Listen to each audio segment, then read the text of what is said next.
Hey guys, it's the Gundam here. Now for part 2, hopefully. If not, I'll make part 3, sadly enough. Anyways, like I was saying, in the manga, the Gundam had a core fighter, and it came with a bunch of these, you know, on its, as the thrusters. There's 2 thrusters, right there. There's 1 and there's 2. But sadly enough, there is no core fighter on this. I'm pretty pissed about that. I just think if there's going to be a core fighter, they might as well put a core fighter in and spend the time and money. So anyways, instead, you take 4 of those, all the 4 that they had, and you just stick it into that back side right there, so it looks like that. They, of course, still, you know, move and all. They can still move, so that's cool, but I don't know. I still think they could have had a core fighter somewhere. Anyways, let me try to find something real quick. I just needed something to, you know, put on it real quick so it doesn't, so I can view it more.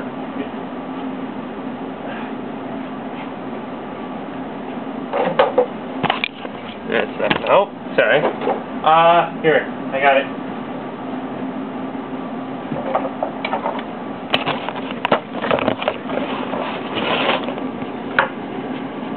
Okay, now for articulation. So, here we have the Gundam. This guy, this whole basic review is, I'm going to say, just going to be on the articulation, because Robot Spirits amazes me, even with the Japanese figures out there. Even though this is Japanese, but still amazes me. Much more articulation there is. Anyways, the head bobbles up and down, easily goes 360. The shoulders go in and out, but they can't move up and down. That's all. But the arms can go out that much, and of course they can turn. They can do a 360. They can turn. The hands go around 360, and they actually bobble. They're on a ball joint that moves. I already showed you these. Now here's truly, this part of the articulation truly amazes me. I don't know why a Gundam would have to do this. But ready? Ready? Watch this. Ready? It's limbo time! Seriously. It has a ball joint, whoops, right in there, and then there's a peg. So it bends all the way down like that. I seriously don't understand why a Gundam would need to do that. So anyways, it can also turn 360. Oh, turn that much, I'm afraid. I guess the limbo part is okay. I think it's stuck on something. Oh, there we go. So yeah, it can do a 360 actually. It was just stuck on something. Here's one thing I do love about this, because even the Japanese figures don't do this sometimes. These actually fold up. So it's not plastic, so they don't bend it. You know, you don't bend it out of proportion when you do something like that. And you keep it there for a while. The back ones also do it, so you know, they also go like that.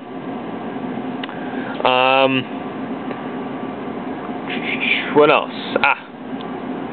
The legs can go that far without the skirts. Oh, they still go that far.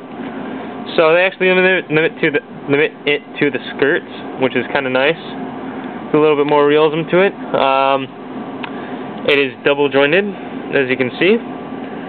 It can go back that far. Here's something interesting that I never knew, you know, about it. See its shins, or the kneecaps? They actually come up And do you remember the side fins of the shoulders that the F91 had? I guess these are either like knives or something like that. So you can get a better picture of it.